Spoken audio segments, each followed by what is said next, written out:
How many psukim does it have? You know, you're not supposed to put a Talmud Chacham on the spot if he's not holding in the Indian. He's holding in the Indian. Yalla, where? What's 22 times 8? 22 times 8? Well, that's 176. That's how many psukim.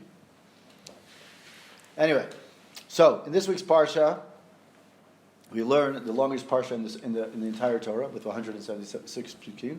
There's one other place where 176 psukim appear, and that's in Perek Kuf Yud Tet of Tehillim.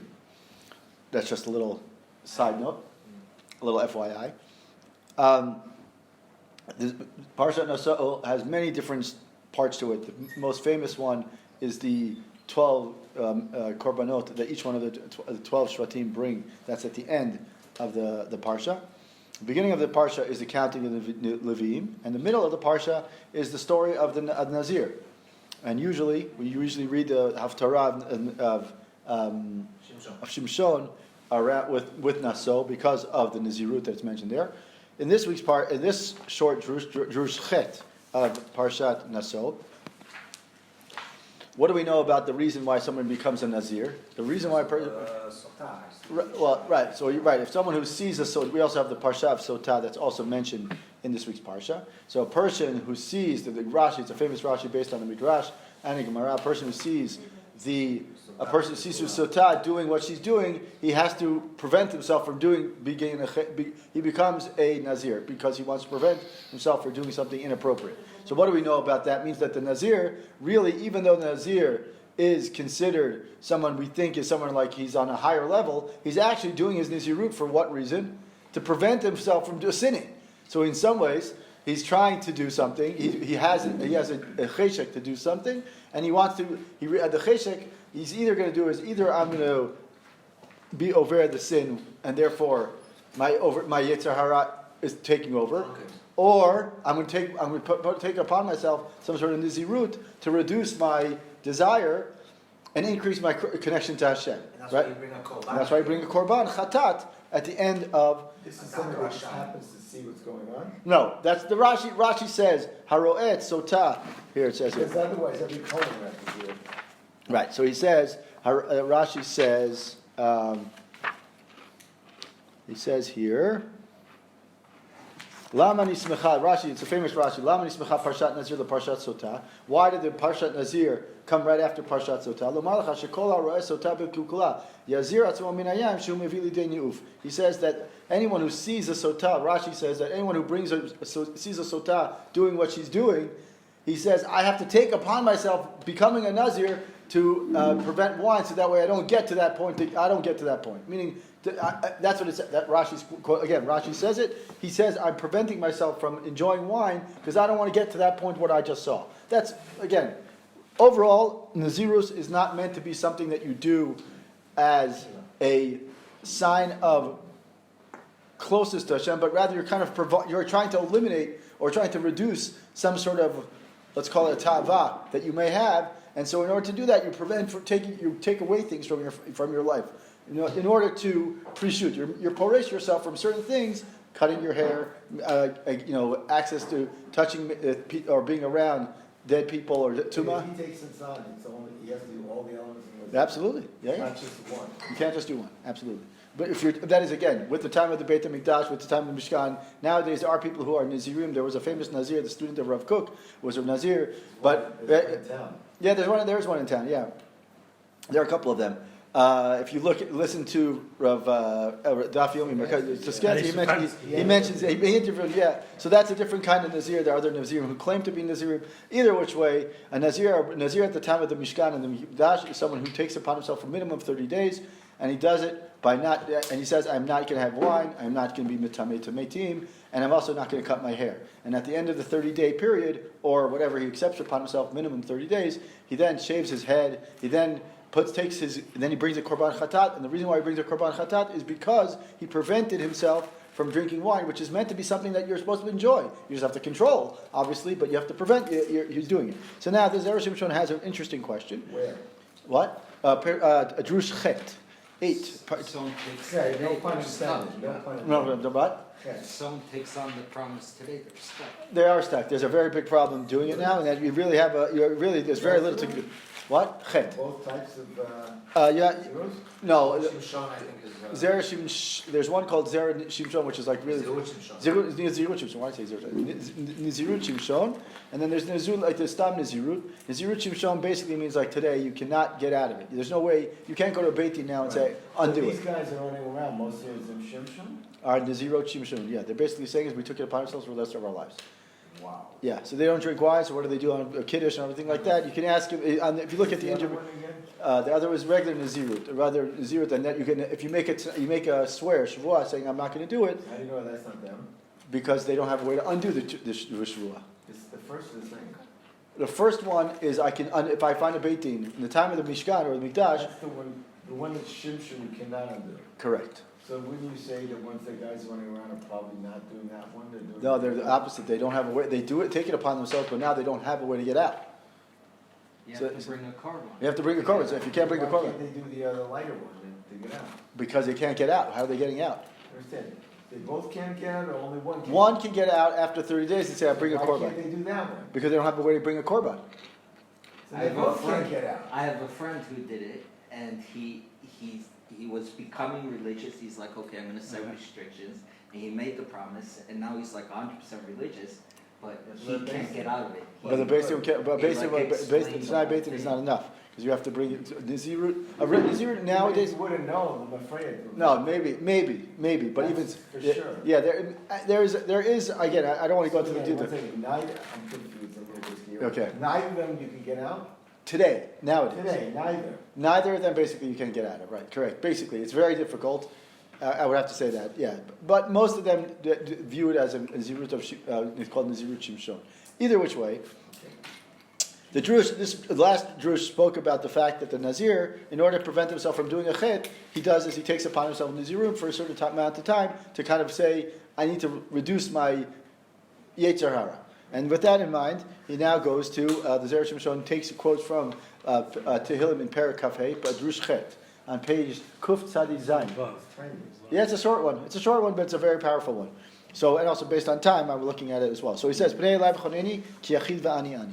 So the pasuk in Pasuk Perek Kafhei 25 of Tehillim, it says, turn to me, Hashem, meaning show me favor. B'nei Elai, Hashem, David HaMelech is asking him, after this is, he's saying is, Hashem, turn to me and show me favor. Because why? Because I'm alone and I'm impoverished. Meaning that the whole pasuk needs a lot of questions. He has a question either, Matam hu zeh she'yifnei elav mipnei shehu yachid, right? Why is it that he's alone, and therefore Hashem should turn to him? Right? That's question number one. Meaning, why is David Melech saying is, I'm alone, so therefore Hashem, please listen to what I'm asking.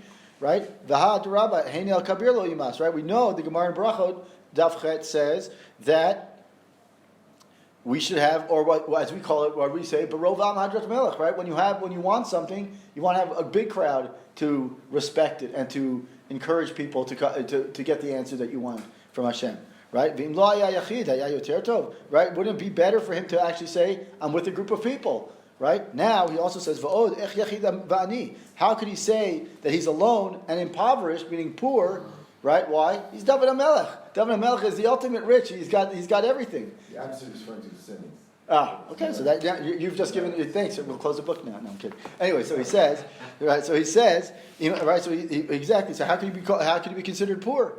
Right? V'yesh lomar, like you said, the Gemara in HaTorah Zara says, Shelo hayat David ra'ui le'oto ma'aser. David, and this is the interesting point because we mentioned it earlier in Jerush. Around the time of Chet HaEgel, we said that Bnei Israel, one of the reasons that Hashem that Moshe kind of, if we could, like had a claim against Hashem, saying is Hashem, with the time of Chet HaEgel, Moshe said to Hashem, the whole point of them sinning was to teach the Rabbin, teach the group what the power of tshuva is. And here's the same thing. He says David was not really, meant to. If you say, he says Ra'ui, to perform the sin that he did with Bathsheba. Ela she'im chata yachid, rather it's him to think about another individual, namely, to teach rather she'im chata yachid omrim lo. The Gemara in HaTorah Zara says, Dav Daled, says, which is actually another Daf Yomi reference, which is coming up soon. He says that tell us if anyone sins and they say, "Oh, I've got nowhere to turn." They say, "Look at David HaMelech. David HaMelech did the ultimate sin, and he was proving to everyone that a yachid can do tshuva." Right? He took the heat, meaning David HaMelech realized that he was at a different level, and even him at a different level. He says to Hashem, "I'm willing to take that responsibility." And here he says, "Kolomar sh'ayakadosh baruch hu ozro." Right? Hashem was in some way helping him, really, quote unquote, helping him defeat his Yetzer Hara. Right? Kedichtiv Hashem lo azvenu biyado, as it says that the tzaddikim Hashem will not let his Yetzer Hara, kind of overcome him. In this case, Hashem did allow it to sin in order to teach us that there's the value of tshuva for an individual. Right? The Gemara there states that Hashem, similar to the Chet Egel, there are 2 times that Hashem created a scenario in which, even though the people overall were not ru'uyim, meaning that they were at a different level and therefore they should not have sinned, Hashem created it, whatever this means. Hashem put them in the scenario to teach, whether it's the individual with David HaMelech or the group like Chet Egel, to teach us a lesson about the value of tshuva, to teach us that we can do tshuva. Tshuva is possible. And now he says, Lachen Amar David, and that's why Hashem says that's why David HaMelech says to Hashem, Pnei Elai, turn to me, even though I did sin. Right? The reason why I sinned was because I'm taking the responsibility. I realized that I'm doing the sin that I'm committed, that the sin that I committed was for one reason, to teach people a lesson. Hashem, you have to turn to me. And that's why he says, because this, I was impoverished, like you said, impoverished from Hashem's assistance, meaning Hashem's ability to save David HaMelech and all tzaddikim, right? I didn't get that extra boost from Hashem to protect me from the Yetzer Hara. So it was specifically David HaMelech was an individual that Hashem did say to him that you will sin, or that Hashem helped, enabled the sin in order to teach us a lesson about tshuva. So David HaMelech was not saying that he was alone, but that he was an individual, meaning he's a yachid. Right? A yachid can mean either I'm alone or I'm an individual.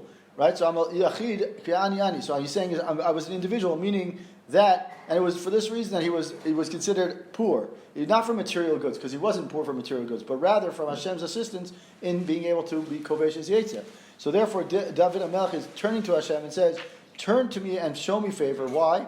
That is, I should not lose favor in your eyes, even though I sinned. Right? My sin would usually cause someone to lose favor in Hashem's eyes, or Hashem to lose favor in to be lost or on a lower level in Hashem's eyes, because it was you, and because David HaMelech is saying is, I'm an individual. I took the heat to be an individual and to be an example for other people to learn that individuals can do tshuva, and therefore you enabled, in some way you enabled this chet to happen. In order for me to teach a lesson for moving forward, for the power and to teach a lesson of tshuva, David HaMelech is saying is that I was considered ani, I was considered impoverished, and I was considered an individual. And because I was an individual who's willing to take the responsibility and willing to bear the burden of the sin, I want you, Hashem, to turn to me. So he's telling us a valuable lesson of that an individual can do tshuva, and even David HaMelech, who sinned at a level of sin, he was willing to take that responsibility. If we take the responsibility serious to do tshuva,